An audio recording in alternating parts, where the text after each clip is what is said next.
So today's video is going to focus on how to increase your credit score in the UK as quick as possible, and also why credit score is important, especially when it comes to property investing, as I know a lot of you who watch this channel are looking to get on the property ladder in the near future. So this video is definitely for you guys. So with that, let's begin.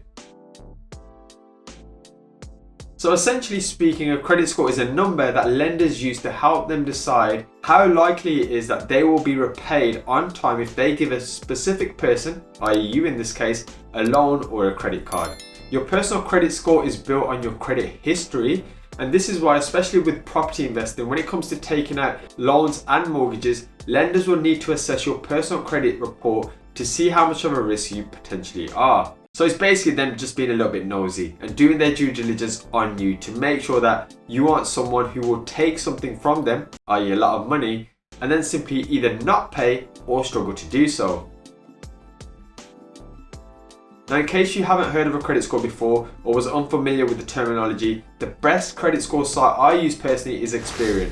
I previously used ClearScore and I've also used Nodal, but I find that most lenders, especially in property investing, prefer Experian. Now, I'm not here to brag or anything, but well, here's a quick snapshot of my credit score. Now, I actually worked diligently on not only bringing it up when it was a 999 to where it is today, but also ensuring it doesn't slip either. I don't want it to drop below that. And I want to make sure that by the end of this video, you guys can do exactly the same.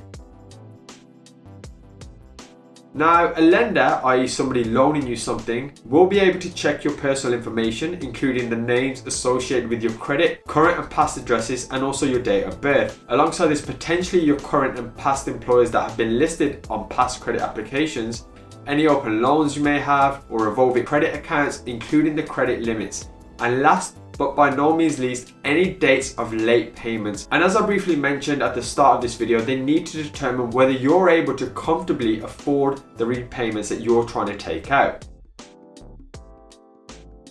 Okay, so if you need to increase your credit score pretty soon, i.e. ASAP, then you need to do everything that I mentioned now as quickly as possible. The first is pretty obvious, but don't make late payments. The second is to download your credit report, and feel free to use the link in the comments and check for any negative accounts or any searches or applications you don't actually recognize. Now, this might sound a little pointless, but I've had many applications, strangely enough, under my name in the past that I didn't make. And you can simply appeal against these and make sure you get them removed. So make sure you dispute these. The third is to pay down your credit balance. So if you, for example, have £1,000 to spend on a credit card, try and keep your utilization below 30%. The fourth is to get on the electoral roll, and this is basically so credit reference agencies are able to verify exactly who you are, which can make you appear more of a stable person to lend to. The fifth is don't make any more credit applications until your score starts to improve. And even when it does, don't take them all out within a short period of time. You're basically going to be seen as credit hungry. The sixth is try and get your name onto some bills like utility, gas, electric, and then obviously over time it'll show a record of you paying these down and showing that you're credit worthy. And the seventh, now this is a point that if you're unable to build your credit score because let's say you can't get a credit for some reason, you can get added as an authorized user on a friend or family member's credit card.